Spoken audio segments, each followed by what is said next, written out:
As a platform, Z390 is entering the phase of its life that we can safely call mature or cougar. Most of the high-end boards are out, the 9900K has been tested and retested ad nauseum, and we know pretty much what to expect. But EVGA has decided to change the game, and now things are getting dark. And I've just realized that I've taken this metaphor entirely too far.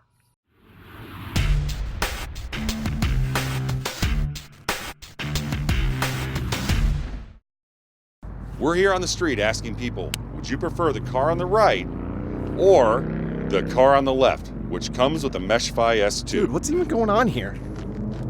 The Lamborghini. There you go. People prefer the Mesh-Fi S2. While Brian's performance may be a bucket of fail, the new Mesh-Fi S2 is performance-driven. Visit our website to learn more. One of the things that I often talk about when evaluating components is aesthetics.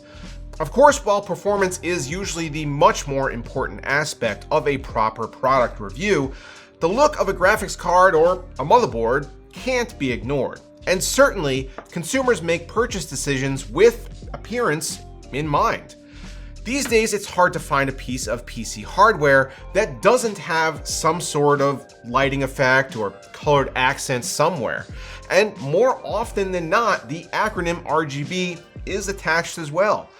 EVGA has decided that enough is enough, however, and starting with the excellent X299 Dark, has set out to make performance the main and only focus of their premium motherboard lineup. So on the Z390 Dark motherboard, you won't find any lighting at all save the postcode readout, or actually readouts, a feature we'll touch on in a minute. You also won't find any colored accents plastered on the chipset heatsink or even a single RGB header of any kind. What you will find is that every decision has been made in the name of performance, and not only CPU performance but memory performance as well. To kick things off, the entire CPU assembly and socket is rotated 90 degrees, which serves two purposes. The first and primary reason to do something like this is for improved lateral airflow across the board and over the VRMs and the heatsink. With the memory in a traditional vertical orientation, it actually creates a physical barrier or obstruction to air moving from the front to the back of the case. Under most circumstances, this doesn't cause much of an issue, but direct, fresh air movement across the cooling components actually can improve performance. Who would have thought? The rotated orientation also makes it possible to lay out all of the power connections next to each other on the right side of the board. Grouping them like this and rotating the sockets 90 degrees also improves airflow and cable management, as your 24-pin now doesn't have to sit like this. Be aware though that this configuration only allows for 2 memory DIMMs to be installed with a maximum capacity of 32 gigabytes, although you can run them at up to 4600 megahertz if your memory kit allows for it. The PCB itself is a robust feeling 10 layers with gold trim and traces. The gold isn't just a gimmick, however, it provides better conductivity and lower resistance, and you'll find a higher volume of it in and around the socket than on a lot of other competing products. Moving outwards from the socket, we see the massive matte black heatsink that covers the 17-phase digital VRM, of which 12 phases are solely for the V-core. This is your traditional CPU power delivery and is easily one of, if not the strongest one on the market for Z390. The top edge of the board has 2 Pro-bit connectors which allow you to hook up a multimeter and monitor all of your voltages in real time. While likely not a feature most users will take advantage of, this is one of many aspects of the Dark that is aimed squarely at the XOC crowd. To the right of the voltage read points, we circle back to our dual postcode readout. Through EVGA's excellent GUI BIOS, you can configure these to show temperatures or voltages, as well as, of course, let you know if something isn't quite right with your system.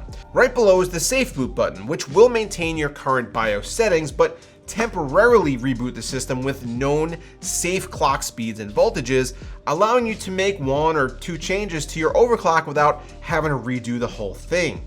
One of the coolest features of the Z390 Dark is the inclusion of dual external clock generators.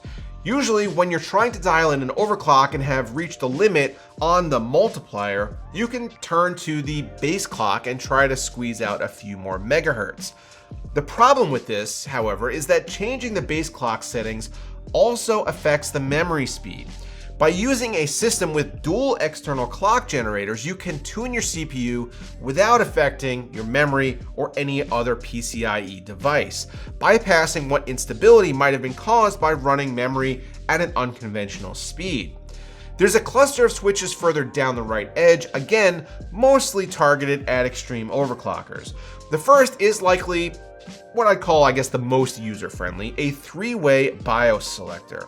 You can have one set up at stock, one set up as your daily overclock, and one set up to tinker with for extreme settings.